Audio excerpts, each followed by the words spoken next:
Cinema ఇండస్ట్రీలో ఒక్కోసారి అదృష్టం ఎంత దారుణంగా విక్రిస్తుందో చెప్పడానికి నిధి అగర్వాల్ ప్రస్తుత పరిస్థితే నిదర్శనం. స్టార్ హీరోల సరసన అవకాశాలు వచ్చినా భారీ బడ్జెట్ చిత్రాల్లో భాగమైన సక్సెస్ మాత్రం ఆమె దరిచేరడం లేదు. భారీ ఆశలు పెట్టుకున్న 2 క్రేజీ ప్రాజెక్టులు బాక్సాఫీస్ వద్ద చతికిల పడ్డంతో నిధి కెరీర్ ఇప్పుడు తీవ్ర సందిగ్ధంలో పడింది. అటు పవన్ కళ్యాణ్, ఇటు ప్రభాస్ వంటి పాన్ ఇండియా స్టార్ల సినిమాలు కూడా ఆమెను ఆదుకోలేకపోయాయి. అసలు నిధి అగర్వాల్ ప్లానింగ్లో ఎక్కడ లోపం జరిగింది?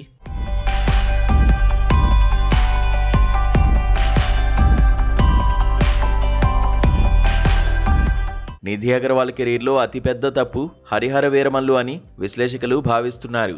ఈ సినిమా కోసం ఆమె తన కెరీర్లోని విలువైన 3 సంవత్సరాలను కేటాయించింది. పవన్ కళ్యాణ్ సరసన ఛాన్స్ రావడంతో మరే ఇతర ప్రాజెక్టుకు సంతకం చేయకుండా కేవలం ఈ సినిమాకే పరిమితమైంది. అనేక వాయిదాల తర్వాత గతేడాది జూలైలో విడుదలైన ఈ చిత్రం బాక్సాఫీస్ వద్ద డిజాస్టర్గా నిలిచింది. 3 ఏళ్ల నిరీక్షణ, పడ్డ కష్టమంతా బూడిదలో పోసిన పన్నీరైంది.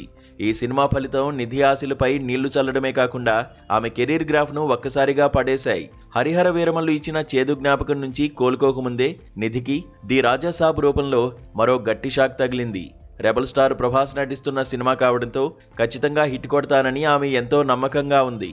ఈ ఏడాది భారీ అంచనాల మధ్య వచ్చిన ఈ చిత్రం కూడా కేవలం యావరేజ్ టాక్కే పరిమితమైంది.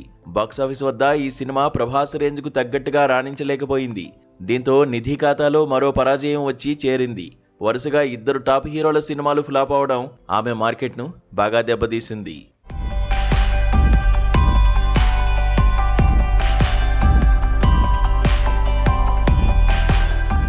తమిళంలో భూమి, ఈశ్వరన్ వంటి చిత్రాలు నిరాశపరిచినప్పుడే నిధి తెలుగుపై దృష్టి పెట్టింది. అయితే ఇక్కడ కూడా అదృష్టం ఆమెను వరించలేదు. ఒక సినిమా కోసం ఏకంగా 3 ఏళ్లు కేటాయించడం, ఆ సినిమా ఫ్లాప్ అవడం అనేది ఏ హీరోయిన్కైనా కోలుకోలేని దెబ్బ. ప్రస్తుతం ఆమె చేతిలో కొత్త ప్రాజెక్టులేవీ లేకపోవడం గమనార్హం. 2026లోనైనా ఏదైనా అద్భుతం జరిగి కొత్త అవకాశాలు వస్తాయేమోనని ఆమె ఎదురు చూస్తోంది. తన రూటు మార్చి కంటెంట్ ఉన్న చిన్న సినిమాలనైనా చేయాలని అభిమానులు కోరుకుంటున్నారు.